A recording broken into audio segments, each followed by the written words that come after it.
welcome back to my channel. So for those of you who are new, my name is Sarah and this channel is all about books and reading, and one of my favorite genres of books is the good old-fashioned mystery slash thriller.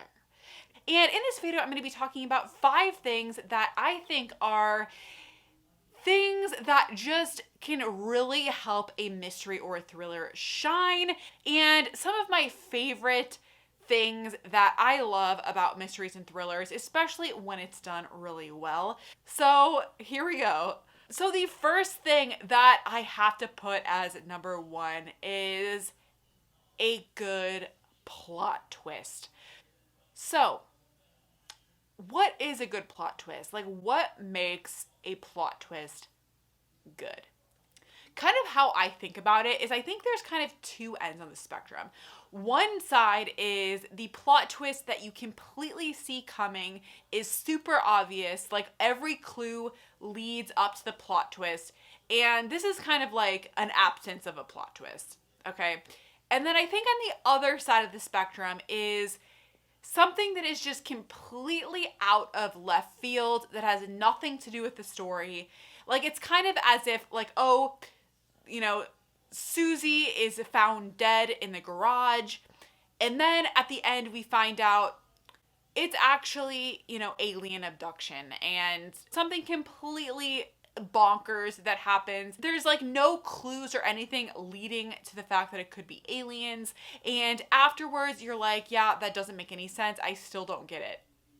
That is like the 2 sides of the spectrum, and I think the best plot twists fall right in the middle, where it's a little bit where you kind of feel like you should have seen it coming. After the fact you realize, hey, there were actually clues to lead me to believe that this would happen. And on the other side, it's just a little bit weird, just a little bit enough where you couldn't have seen it coming.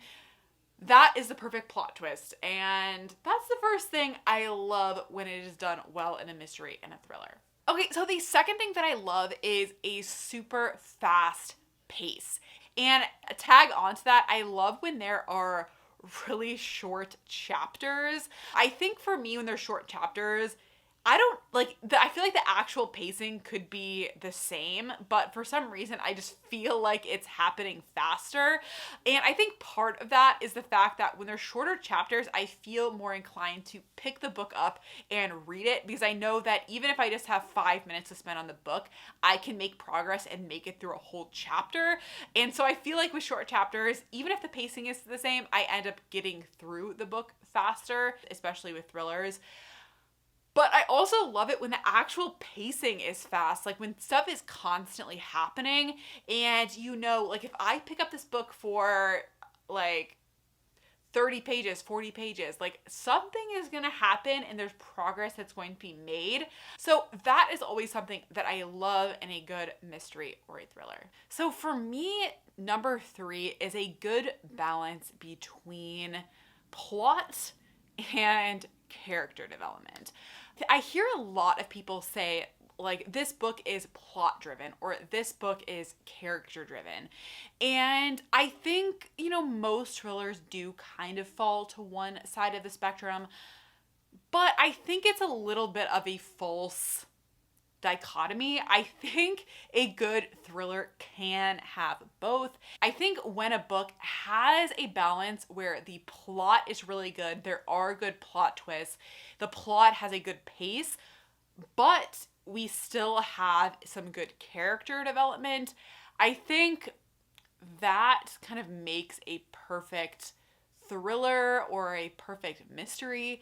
That is the third thing that I love when a thriller does well. Now, the fourth thing, this is not something that is like a requirement for me, but something that I found I have really enjoyed with thrillers and mysteries recently is when it takes place in a single location and the location kind of takes on a life of its own. Like, it's almost as if the location is an extra character. I think for me, what I like about that is it adds to the creepiness factor of the book. I think when you're in a single location where you're almost like trapped in that location, I feel like that definitely adds to making a book more atmospheric and creepy and adds an extra layer of complexity and just kind of makes it more have a sense of place, which I feel like is kind of hard to do when you're jumping between a bunch of different locations.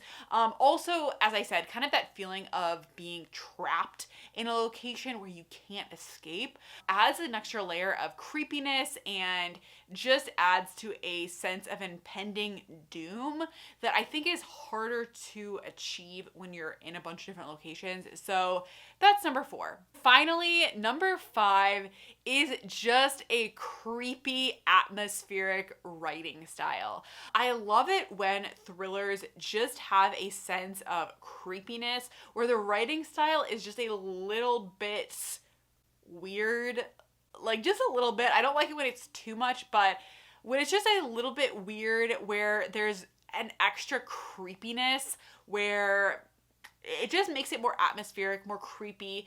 If the writing style is just not so matter of fact, but it's just a little bit weird.